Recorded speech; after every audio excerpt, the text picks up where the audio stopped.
आज जो अपन जो पढ़ेंगे ना वो किसके बारे में पढ़ेंगे अपन, जो अपनी जो डिसीज होती हैं, जो बीमारियां होती हैं ना, तो बीमारियों के बारे में अपन पढ़ेंगे ना। आप लोगों ने देखा होगा कि कुछ बीमारियां होती है ना, कुछ बैक्टीरिया के द्वारा होती हैं, कुछ वायरस के द्वारा होती हैं, और कुछ बीमारियां अपनी किसके द्वारा होती है, प्रोटोजोआ के द्वारा होती है ना। तो सबसे बड़ी बात आती है कि आज के दौर में अपन को बीमारियों के प्रति क्या रहना चाहिए, अवेयर रहना चाहिए ना। और बीमारियों के जैसी अगर आप लोगों के अंदर कोई सिम्टम्स अगर क्या होते हैं ना, आते हैं ना, तो तुरंत अपन को मेडिकल फैसिलिटी क्या करना चाहिए, हायर करना चाहिए। तो देखते हैं डिसीज के बारे में। अपन जितनी भी जो डिसीज है ना, जितनी भी जो बीमारियां है ना, तो बीमारियों के बारे में अपन पढ़ते हैं ना। तो सबसे फर्स्ट नंबर पर आती बात आप लोगों की कौन सी बात आती है, तो जो डिसीज होती है ना, ये अपनी दो प्रकार की होती है ना। कितने प्रकार की होती है ना, दो प्रकार की होती है ना। अब दो प्रकार में अपन जो बात करेंगे ना, एक तो होती आपकी इन्फेक्शनल डिसीज होती है ना, इन्फेक्शनल। कौन सी डिसीज होती है ना, इन्फेक्शनल डिसीज।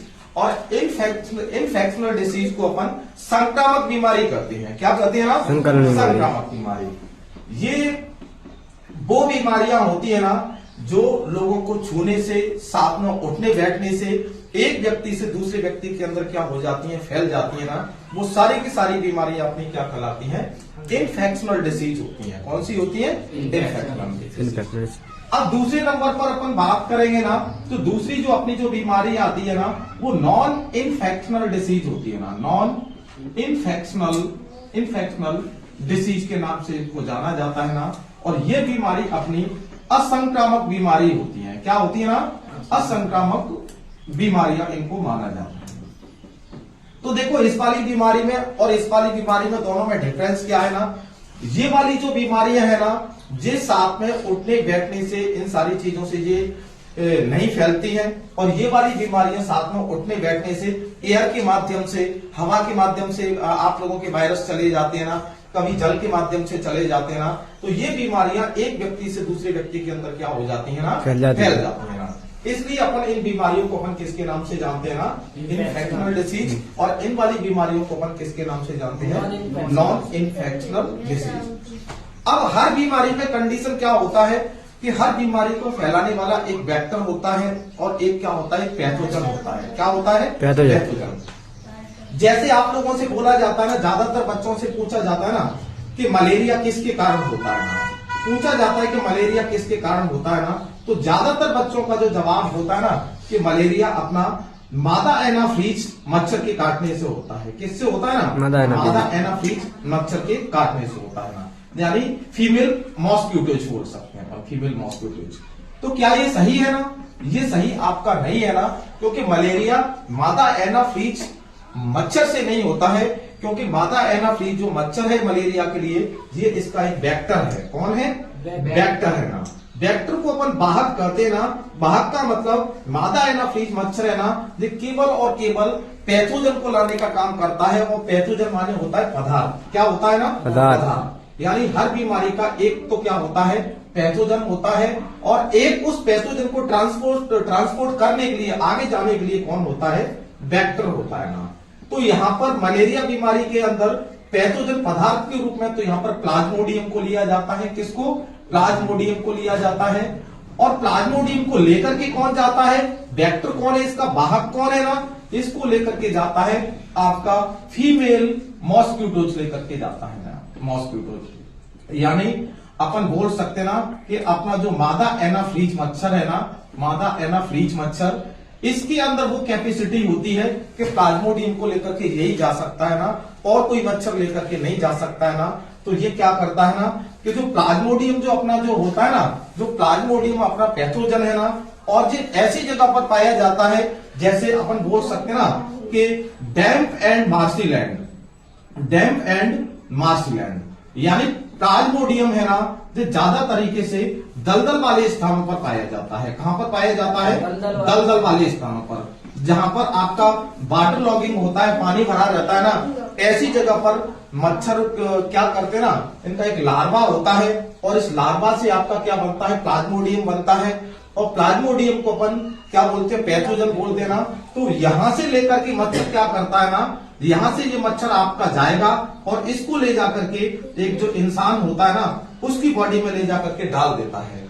तो पूछा जाता है कि मलेरिया किससे होता है, तो आपको बताना है कि मलेरिया प्लाज्मोडियम से होता है, लेकिन मलेरिया को जो फैलाने वाला है ना व्यक्ति है ना, मच्छर है ना, वो व्यक्ति यहाँ पर कौन है, वेक्टर के रूप में मादा एनाफिलीज मच्छर को माना जाता है ना। यानी मलेरिया का अगर बाहर पूछे तो आपको वेक्टर को मादा एनाफिलीज मच्छर को बताना है, और पैथोजन पूछे तो आपको किसको बताना है, प्लाज्मोडियम को बताना है।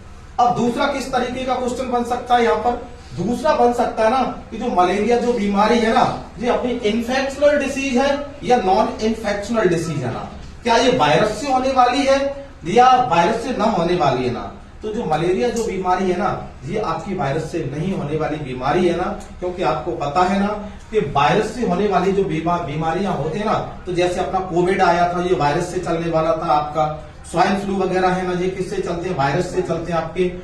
आपके जो कोल्ड आप लोगों को हो जाता है, सर्दी जुकाम हो जाता है, ये किससे चलते हैं, वायरस से चलते हैं। अब जैसे ही मैं आप लोगों को क्या करता हूं, एक बीमारी के बारे में और भी बताता हूं। इन दोनों चीजों को आप लोगों को ध्यान में रखना है कि हर बीमारी के लिए एक पैथोजन होगा और एक आपका क्या होगा, वेक्टर।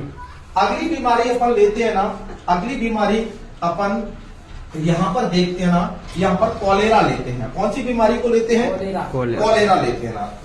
तो यहाँ पर देखना है ना कि कॉलेरा होता क्या है। तो कॉलेरा को अपन बोलते हैं हैजा बोलते हैं, क्या बोलते हैं ना, हैजा। और हैजा एक ऐसी बीमारी होती है ना, जो लोगों को दूषित जल के कारण होती है ना। लोग जैसे कभी कभी बरसात में बोरिंग में गंदा पानी आ जाता है ना, तो ऐसे पानी पीने से लोगों को ज्यादातर किसके चांसेस बनते हैं, आपके हैजा के चांसेस बनते हैं ना। तो अब पूछा जाता है कि हैजा कैसे फैलता है ना, तो आपको बताना है कि इससे 3-4 तरीके के क्वेश्चन बनेंगे ना। वो मैं आपको बता रहा हूं कि 3-4 तरीके के क्वेश्चन कौन कौन से बनेंगे। तो जो हैजा है ना, तो हैजा से सबसे पहले बॉडी का कौन सा ऑर्गन इफेक्टेड होता है, बॉडी का कौन सा अंग प्रभावित होता है ना, तो आपको बताना है। इससे बॉडी का अंग अपना जो प्रभावित होता है वो इंस्टेंटाइन प्रभावित होती है ना, इंस्टेंटाइन। इंस्टेंटाइन का मतलब होता है बॉडी के अंदर जो आंत होती है ना, आंत प्रभावित होती है इसके अंदर, हैजा के अंदर, क्योंकि अपन अशुद्ध जल पिएंगे और अशुद्ध जल पिएंगे ना, तो अपन अपनी जो इंस्टेंटाइन है ना, तो अपनी जो आंत है ना, तो आंतों पर इसका सीधा सीधा सा क्या जाता है, असर जाता है। पूछा जाता है किससे फैलता है ना, तो आपको बताना है जी विब्रियो कॉलेरा नाम का एक बैक्टीरिया होता है ना, इसके द्वारा आपका क्या फैलता है, ये हैजा फैलता है। और साथ साथ में ये किससे फैलता है ना, और इसकी कंडीशन क्या है ना, तो आप लोग जैसे कंटामिनेटेड फूड, आप लोग अगर संदूषित खाना खाते हो या फिर आप कंटामिनेटेड वाटर लेते हो ना, पानी लेते हो ना, तो इन सारी चीजों से आप लोगों को क्या फैलने वाली बीमारी है ना, वो हैजा बीमारी है ना। तो आपसे 2 तरीके के क्वेश्चन पूछे जाएंगे कि इसका बॉडी के किस अंग पर प्रभाव पड़ता है, तो इंस्टेंटाइन पर पड़ता है। और ये किससे फैलता है, विब्रियो कॉलेरा से फैलता है। तो अगली बात, ये फैलने का इसका मुख्य वजह क्या है, कॉजेज क्या है, इसका कारण क्या है ना, तो आप लोग संदूषित भोजन करते हो ना, कंटामिनेटेड फूड या वाटर आप लोग लेते हो ना, तो इसके कारण आप लोगों को क्या फैलेगा, हैजा फैलेगा। क्या फैलेगा, हैजा फैलेगा। अब आगे की आप लोगों की बात आती है कि आप लोगों से पूछा जाता है कि एक बीमारी आती है आप लोगों की, उस बीमारी का नाम है टीबी है। क्या है, टीबी बीमारी है। तो अब टीबी बीमारी है ना, तो टीबी बीमारी इन्फेक्शनल डिसीज में रखी जाएगी या नॉन इन्फेक्शनल डिसीज में रखी जाएगी। तो आपको बताना है जो टीबी बीमारी है ना, वो इन्फेक्शनल डिसीज नहीं है, ये नॉन इन्फेक्शनल डिसीज है ना, क्योंकि ये वायरस के द्वारा नहीं चलती है, ये किसके द्वारा चलती है, बैक्टीरिया के द्वारा चलती है। किसके द्वारा चलती है, बैक्टीरिया के। पूछा जाता है कि अपनी जो टीबी होती है ना, तो टीबी से बॉडी का कौन सा अंग प्रभावित होता है ना।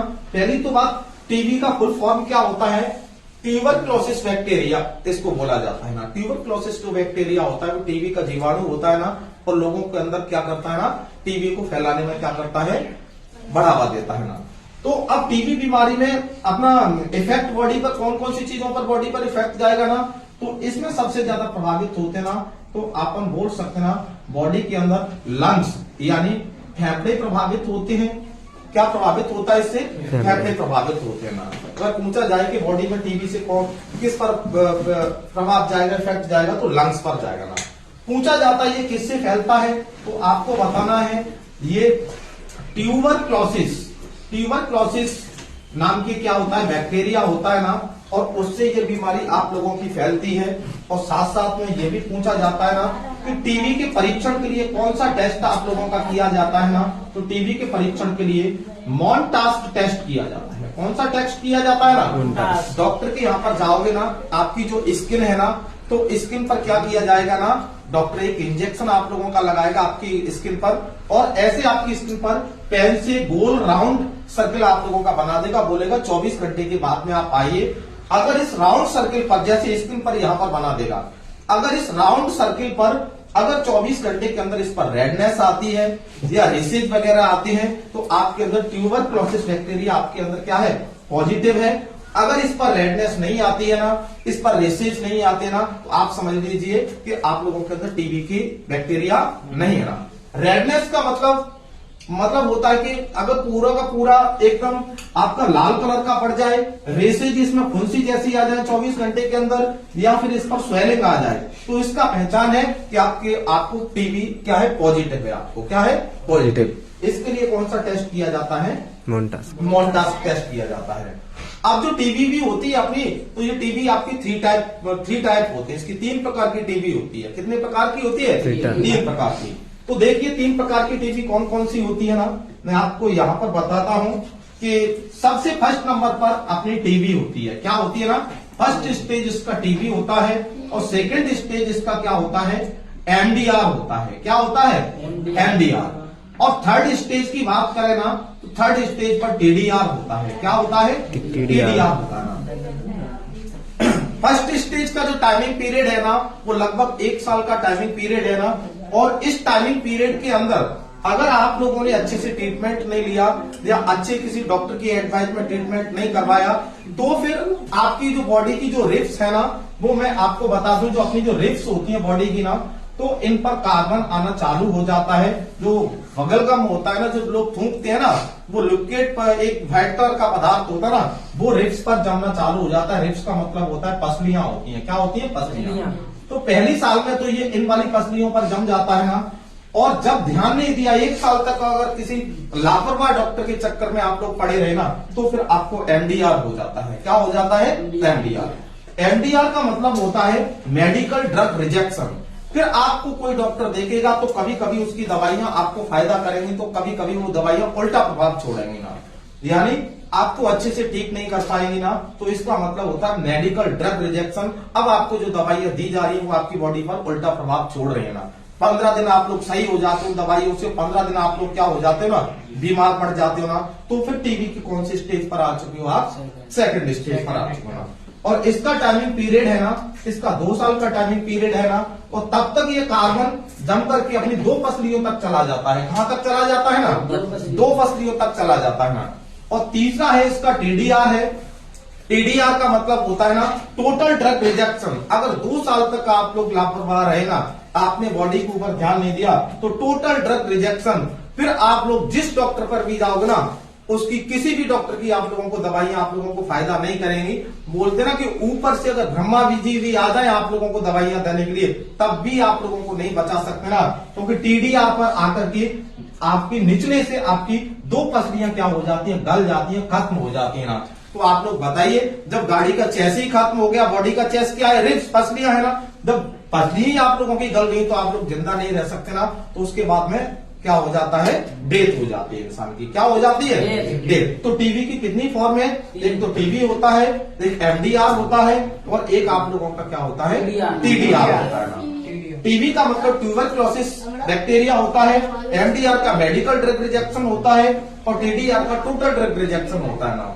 तो इन्हीं सारी चीजों को आप लोग देखने के लिए हमारी कक्षाओं के साथ में जुड़े रहिए, और आगे आने वाली कक्षाओं में अपन क्या करेंगे ना, आगे वाली डिसीज के बारे में भी क्या करेंगे, बात करेंगे ना। अपनी जो टीबी है ना, ये नॉन इन्फेक्शनल डिसीज के अंतर्गत आती है। किसके अंतर्गत आती है, नॉन इन्फेक्शनल डिसीज के साथ। धन्यवाद।